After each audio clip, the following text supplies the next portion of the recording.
Okay. أعوذ بالله من الشيطان الرجيم. بسم الله الرحمن الرحيم. الحمد لله رب العالمين وبه نستعين والصلاة والسلام على أشرف الأنبياء والمرسلين سيدنا محمد وعلى آله وصحبه أجمعين وبعد. Inshallah, we're going to continue with our reading of Adab Al Mufrad by Imam Al Bukhari rahimahullah ta'ala. ونفعنا الله بعلومه آمين. We've reached the chapter of good manners and good character.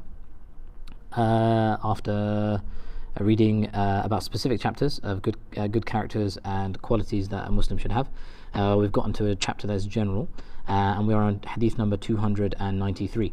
So we'll continue with the reading inshallah, and with a brief explanation of the hadith wherever it necessitates inshallah, but the hadith tend to be pretty clear anyway, don't they?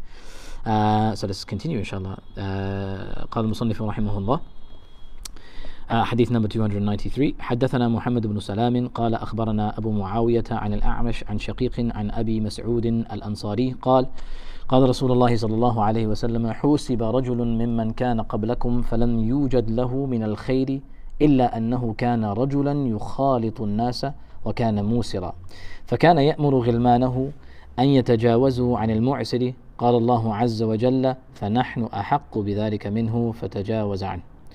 So Abu Mas'ud al-Ansari radiyallahu ta'ala anhu, he reports that the Messenger sallallahu alayhi wasallam, he said, back in the day, in olden times, there was a man who was called to account, and the only good that they found with him was that he was a rich man and he used to spend time with other people. And he ordered his servants to give relief to people, whoever was in difficulty. So Allah subhanahu wa ta'ala, as a result of him doing this, he said, and this is what the Prophet is saying, that Allah subhanahu wa ta'ala said, we are more entitled to do that than he was, to give relief to people and to be there for people and to assist people and so on and so forth. So we have forgiven him as a result. This guy maybe wasn't the best of characters, maybe didn't have everything that checked all the boxes, and he was like a wonderful person, but because he made sure that other people were taken care of with what Allah subhanahu wa ta'ala had given him, that was enough for him to receive the forgiveness of Allah subhanahu wa ta'ala. The next hadith is 294. حدثنا محمد بن سلام عن ابن إدريس قال سمعت أبي يحدث عن جدي عن أبي هريرة سئل رسول الله صلى الله عليه وسلم ما أكثر ما يدخل الجنة. So Abu Hurairah radiallahu ta'ala anhu, he reports that the Messenger sallallahu alayhi wasallam, he was asked, what is the most frequent thing that that someone does that causes them to enter into al-Jannah? قال تقوى الله وحسن الخلق. The taqwa, aka being mindful of Allah subhanahu wa ta'ala, fearful of Allah subhanahu wa ta'ala, and حسن الخلق, and good character. He was asked, وما أكثر ما يدخل النار, and what is the most frequent thing that people do that cause them to enter into Jahannam, the hellfire? He sallallahu alayhi wasallam then said, قال الأجوفان الفم والفرج. The two hollow parts of your body, the two hollow ones, and those two hollow ones are your mouth and your private parts. Those are the two hollow parts of your body. Meaning that obviously you talk, you lie, you backbite, you do all sorts, and obviously with the private parts, doesn't require any explanation there. So Allah subhanahu wa ta'ala protect us from that. Ameen. But the point of this hadith is obviously what grants you Jannah. What is the most frequent thing that will grant you Jannah? What is the thing that you can do that you can almost guarantee yourself Jannah?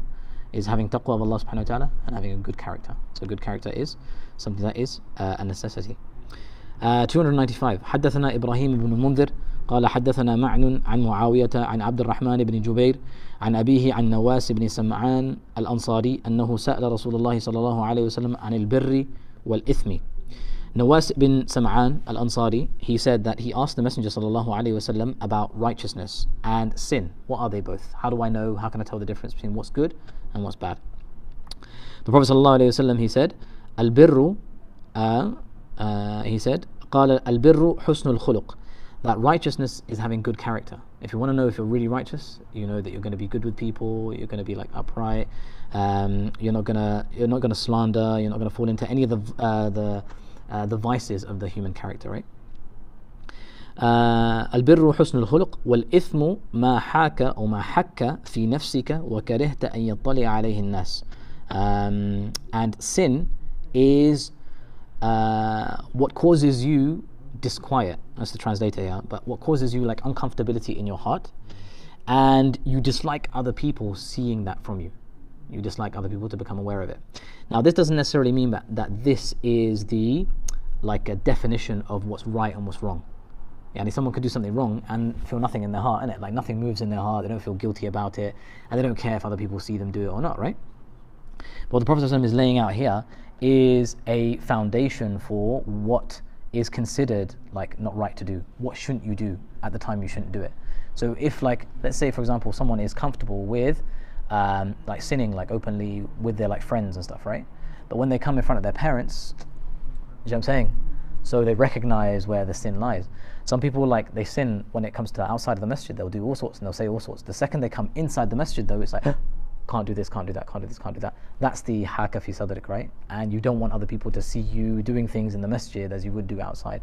So that's like an example of the levels of it. And no matter how evil one becomes, there's always that line. Always, always. Okay. The next chapter is Bab al-Bukhl. The chapter on miserliness, someone who's stingy. Hadith number 296. حدثنا عبد الله بن أبي الأسود قال حدثنا حميد بن الأسود عن الحجاج الصواف قال حدثني أبو الزبير قال حدثنا جابر قال قال رسول الله صلى الله عليه وسلم من سيدكم يا بني سلمة قلنا جد بن قيس على أن نبخله قال وأي داء أدوى من البخل بل سيدكم عمرو بن الجموح وكان عمرو على أصنامهم في الجاهلية وكان يولم عن رسول الله صلى الله عليه وسلم إذا تزوج. جميل, man. Okay, so Jabir ibn Abdullah radiallahu anhu, he reports that the Prophet sallallahu alaihi wasallam, he asked who he was speaking to a tribe called Banu Salama, and he asked them, who is like your leader, who's like your top boy from Banu Salama? So they said Jadd ibn Qais, right? And he was a famous guy in Jahiliyyah, although we think that he is a miser, right? So they said this guy he's our leader, but we know like he's a bit stingy, when it comes to his money. So the Prophet sallallahu alaihi wasallam, he said, what illness is worse than miserliness? Yani, what characteristic is worse for a person to have than being stingy? Right? Was the Prophet sallallahu alaihi wasallam, right? وَأَيُّ دَاءٍ أَدْوَى مِنَ الْبُخْلِ. Your master is Amr ibn al-Jumuh. He said, no, in fact, Banu Salama, your leader, the person who's like in charge of you lot, and the person who's the best of you lot, is this guy called Amr ibn al-Jumuh. And Amr ibn al-Jumuh was from Banu Salama back in the day, and he was the one who used to take care of their idols for them in Jahiliyyah. Then he became Muslim. His whole family became Muslim. He used to live in Medina, right? His whole family became Muslim, and he was the last to become Muslim. And what they used to do is, in order to try and the only reason why he was last to become Muslim in his family, it was because he had like this responsibility of looking after the idols, right? So what his family did in order to change his mind and to get him to come to Islam, is they would obviously talk to him and stuff, say, become Muslim, Islam is the way forward, Islam is the only truth, Islam is your salvation in the akhirah, and so on and so forth, right? And he was like, no, I'm not going to leave what I've been doing for so long, and what forefathers and so on and so forth have been doing for so long. I'm going to stay on what I've been doing up until now. So he wouldn't leave. So what they did was, in order to convince him to leave, they would pick up the idols that he used to take care of, and they would chuck it into the bin, and then he would come and he would find that his idol is like in the bin, so he'd come and he'll pick it up and he'll like clean it up and stuff and rub and brush it all off and then put it back to where it was before. And then they come the next day and then they'll chop it up and then they'll chuck it in the bin again, and then he'll come and he'll find, it's like, where's my idol? And then he'll go and he'll put it all back together again, and he'll put it back again. And then they kept doing this day after day after day, right? And then he realized, hold on a minute, like, these idols, they have no power, they have no ability. I make them myself, I repair them, I look after them, it's me, like I'm the one who has power over them, and whoever's doing this to them, they have no power to stop them, right? If this keeps happening, right? And so that's how he came to Islam in the end. Radiallahu anhu. And one of his manaqib, one of his like good characteristics is that whenever the Prophet used to get married, and obviously he was married multiple times, every time he used to get married, he used to like have a party for the Prophet. Like he used to slaughter for him like animals and stuff, and he used to give like the food out to people, and he used to invite people over for food and stuff like that with the Prophet every time he got married, mashallah. So that's a sign obviously of his generosity. And that's why I think Imam Bukhari has brought the hadith in this particular chapter. That look, your Sayyid or your leader shouldn't be someone who's miserly. Your leader should always be someone who is generous. Hadith number 297. حدثنا محمد بن سلام قال حدثنا هشيم عن عبد الملك بن عمير قال حدثنا وراد كاتب المغيرة قال كتب معاوية إلى المغيرة بن شعبة أن نكتب إلي بشيء سمعته من رسول الله صلى الله عليه وسلم فكتب إليه المغيرة.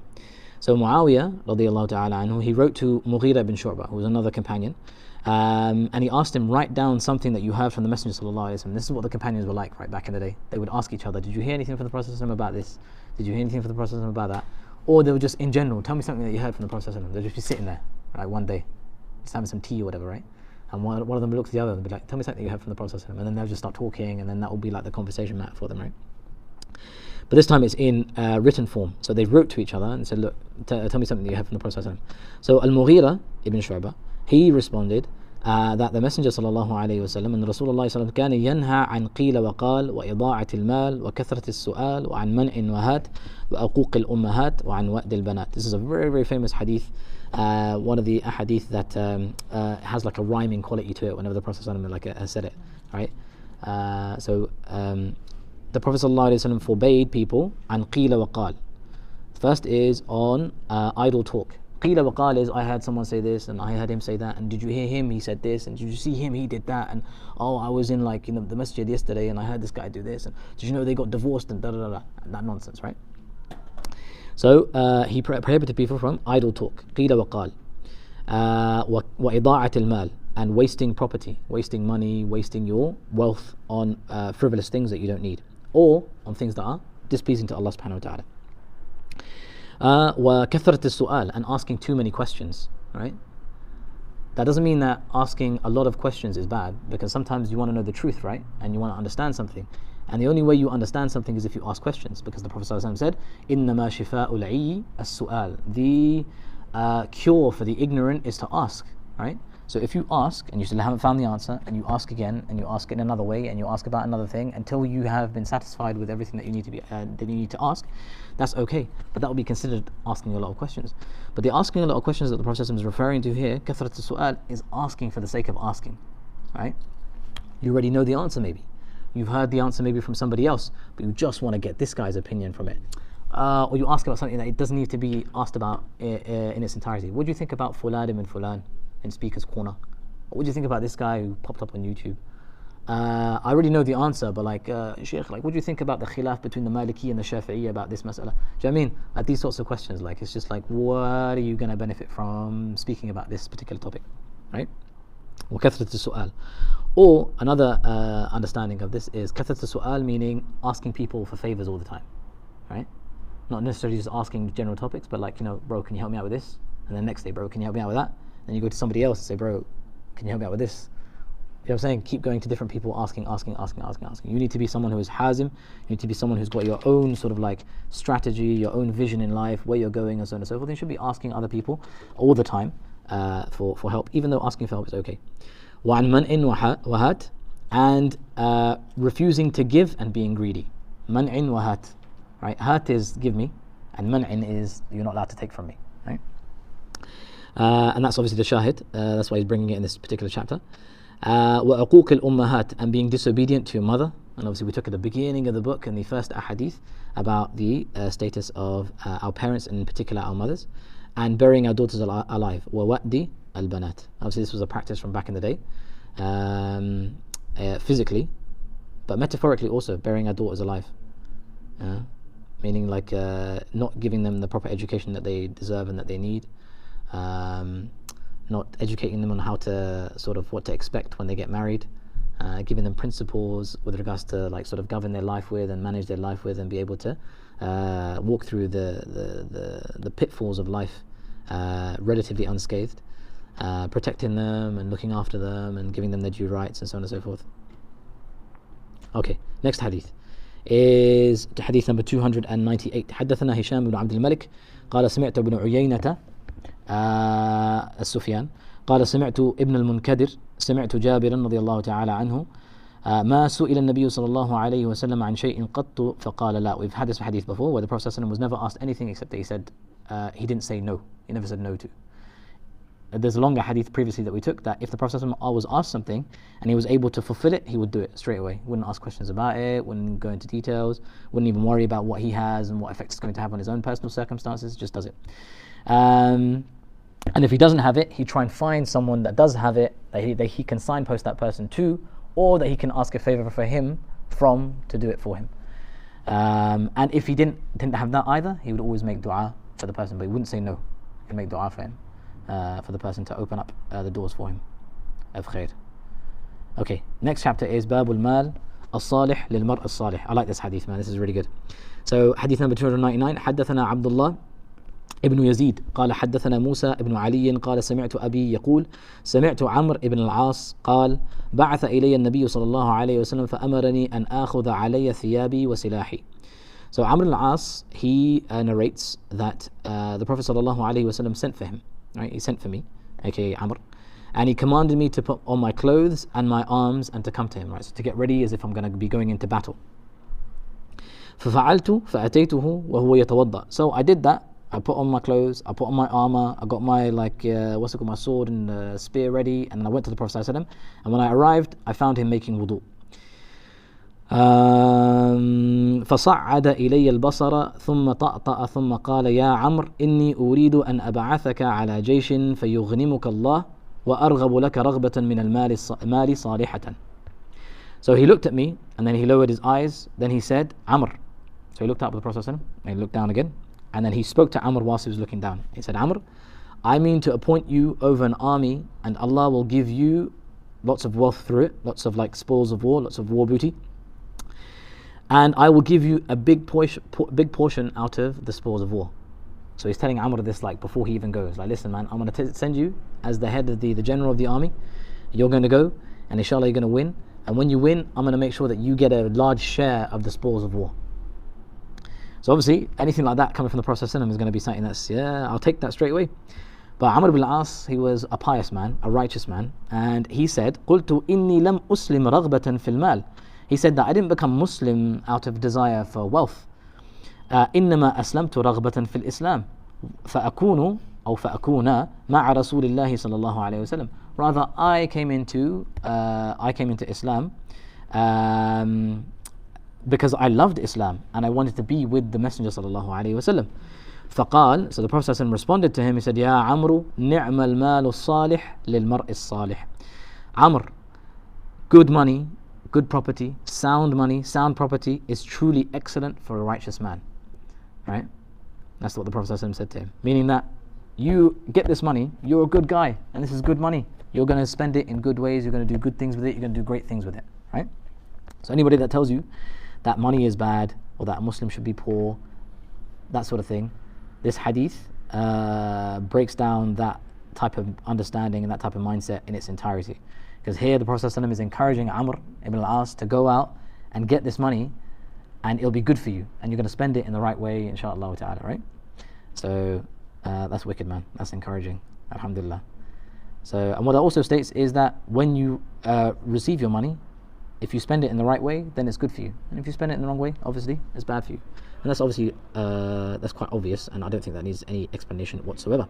So we'll go on to the next chapter then. باب من أصبح آمنا في سربه.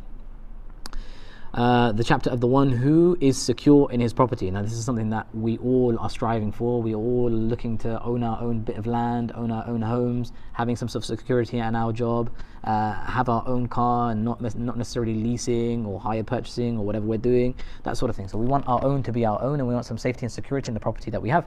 So here, let's have a look at what the Prophet ﷺ has to say about that. Hadith number 300. حدثنا بشر بن مرحوم قال حدثنا مروان بن معاوية عن عبد الرحمن بن أبي شميلة الأنصاري القبائي عن سلمة بن عبيد الله بن محصن الأنصاري عن أبيه عن النبي صلى الله عليه وسلم قال من أصبح آمنا في سربه معافا في جسده عنده طعام يومه فكأنما حيزت له الدنيا. The Prophet ﷺ said, whoever is secure in his property, healthy in his body, and has his food for the day, is as if he owned the entire world and everything in it. MashaAllah. So don't be sad, guys. This is actually a recipe for depression as well and anxiety. Anybody that has, and you only ever have depression and anxiety because of the mata'i al-hayat ad-dunya. You only have that as a result of the material possessions in this world.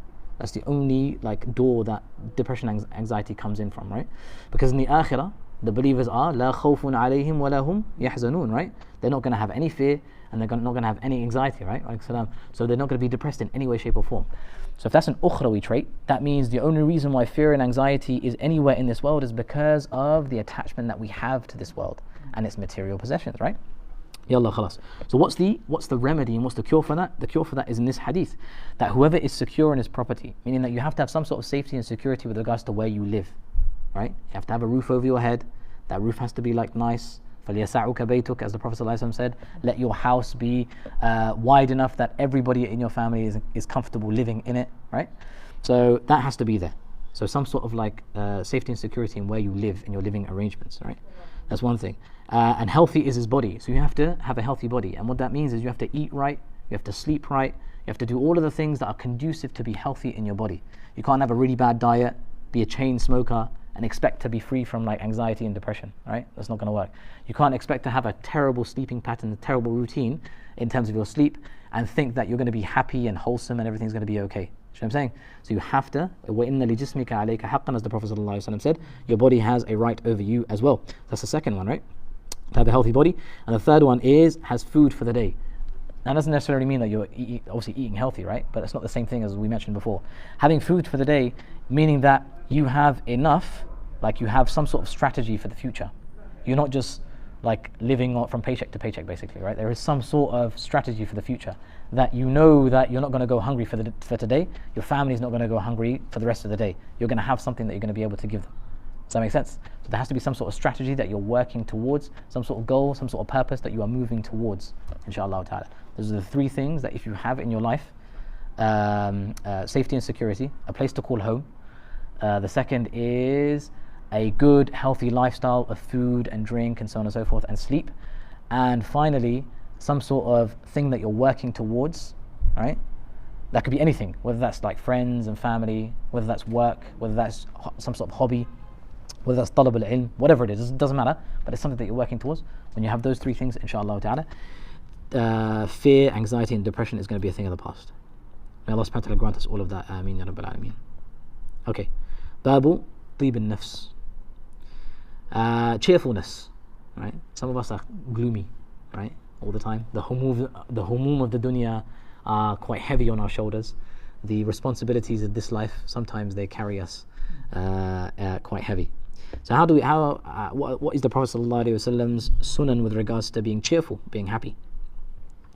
حديث number 301. حدثنا إسماعيل بن أبي أويس قال حدثني سليمان بن بلال عن عبد الله بن سليمان ابن أبي سلمة الأسلمي أنه سمع معاذ بن عبد الله ابن خبيب الجهني يحدث عن أبيه عن عمه أن رسول الله صلى الله عليه وسلم خرج عليهم وعليه أثر غسل.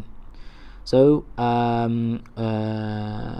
Ubaydah, is this the one? Yeah. Ibn Abdul Huyay, or Ibn Abdul Hay, said that the Messenger sallallahu alaihi wasallam came out one day and he had just finished doing a ghusl. So he just had a bath. And you could see that he was still dripping from the effects of it. وَهُوَ طَيِّبُ النَّفْس, and he was super cheerful. He was really happy. Wow, Allah, what's making you happy, Ya Rasulullah? Let's find out, shall we? فظننا أنه ألم بأهله. So we thought that, he had been with his wives, right? Because he's bare happy, right? MashaAllah. And obviously we're in a masjid, akramakumullah, we're not going to go down that route. But when those brothers who are married or has been in a relationship before, know that a happy wife equals a happy life. When you're good with your wife, alhamdulillah, everything else is really good. MashaAllah, you leave the house with a smile on your face. And when you're not so good with your other half, you're not going to leave the house with a smile on your face. You're going to be shouting at your windscreen as you're driving. You know what I mean? Saying all sorts under the sun. SubhanAllah. Okay. So that's what they thought. So they thought, oh, mashallah, he must be having a good time with his family, right? فقلنا يا رسول الله نراك طيب النفس. So they said, Ya Rasulullah, we see you really, really happy and really, really cheerful. What's the deal? What's behind this?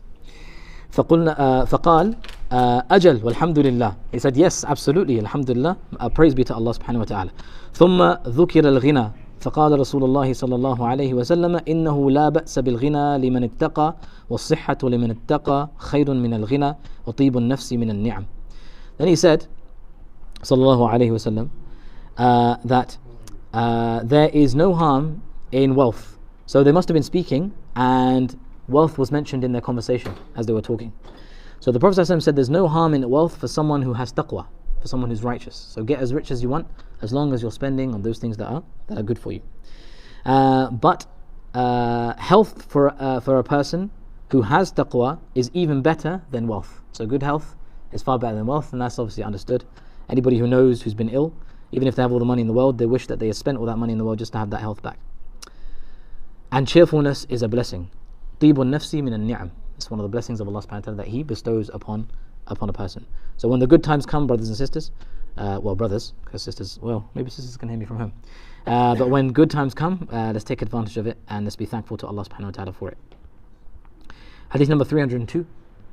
حدثنا إبراهيم بن المنذر قال حدثنا معن عن معاوية عن عبد الرحمن بن جبير ابن نفير عن أبيه عن النواس ابن السمعان الأنصاري أنه سأل رسول الله صلى الله عليه وسلم عن البر والإثم فقال البر حسن الخلق والإثم ما حك في نفسك وكرهت أن يطلع عليه الناس. Same hadith that we just took, that Nawas ibn Sam'an al-Ansari, he asked the Prophet صلى الله عليه وسلم what is righteousness and what is sinning. The Prophet ﷺ said righteousness is good character and sinning is what makes you uncomfortable in your heart and what you hate for other people to see you doing. And we obviously said that this is not like a definition of sinning, because a person can commit a sin and he has no haya, it doesn't feel anything in his heart, doesn't feel guilty about doing it, nor does he care if other people see it. So does that mean it's no longer a sin for him anymore? No, of course, universally it's still a sin. But there are levels to the game, right? So someone can sin outside and he's happy for his friends to see him sin and he has no like regret or remorse with regards to it. But as soon as he enters into the masjid, hasha lillah, you'll never see him do anything like that. And rather he's afraid to do anything like he does outside, to speak the way he speaks outside and so on and so forth. That's like a level. So there's levels to the game, right? And everybody has a level with regards to sinning. Okay, I think we'll end with this hadith maybe. Well, there's only one after it. Let's try and finish the chapter inshallah. حديث number 303. حدثنا عمرو بن عون قال أخبرنا حماد عن ثابت عن أنس قال. So Anas ibn Malik رضي الله تعالى عنه, he narrates, كان النبي صلى الله عليه وسلم أحسن الناس. The Prophet صلى الله عليه وسلم was the best of people and the best of character. وأجود الناس, and he was the most generous.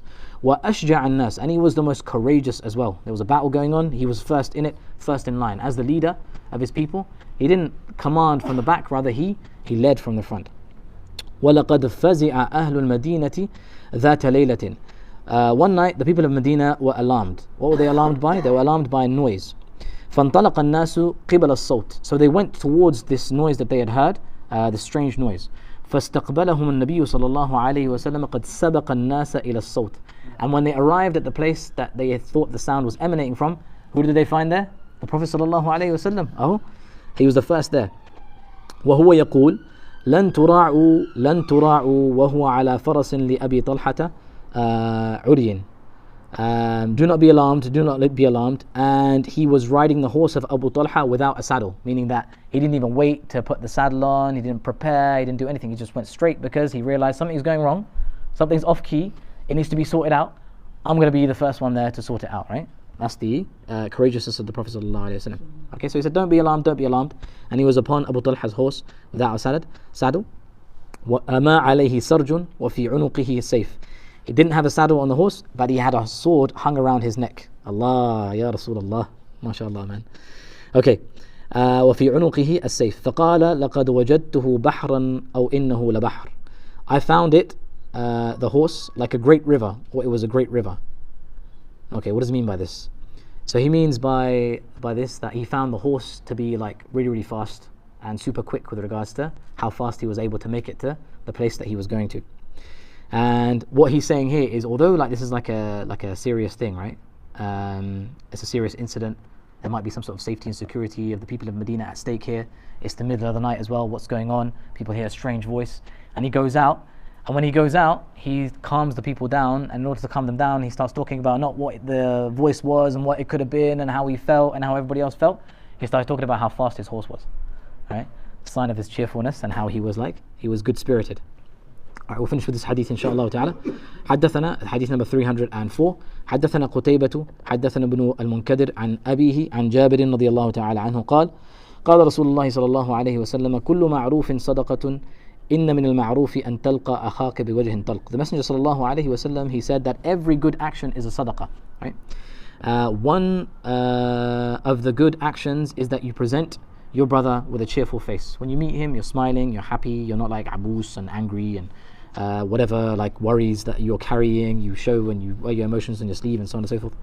وأن تفرغ من دلوك في إناء أخيك, and that you pour some water from your bucket into his water vessel. Yani you share with what you have with him. You have like good brotherly relations and so on and so forth. And you're not going to have that if you're not cheerful. So yeah, be cheerful in a nutshell. I think we'll stop here. Bi'idhnillahi ta'ala. There's only a couple of minutes before the adhan. Inshallah ta'ala. Usually we are open for any questions. It's kind of obvious though, wasn't it, the chapter, mashallah. But it's good though, right? Alhamdulillah. Yeah, it's good. You guys benefited, inshallah? Alhamdulillah. Allah yabarak fikum.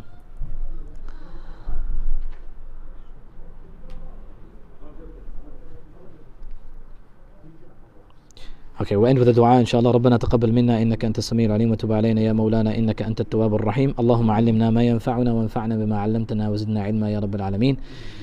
اللهم وفقنا لكل عمل تحبه وترضاه يا أكرم الأكرمين، وجعلنا ممن الذين اتبع سنة نبيك صلى الله عليه وسلم يا رب العالمين وأحبه وحشر معه ومع أصحابه والصالحين لهم بإحسان إلى يوم الدين. آمين يا رب العالمين. وصلى اللهم على سيدنا محمد وعلى آله وصحبه وسلم، وآخر دعوانا الحمد لله رب العالمين.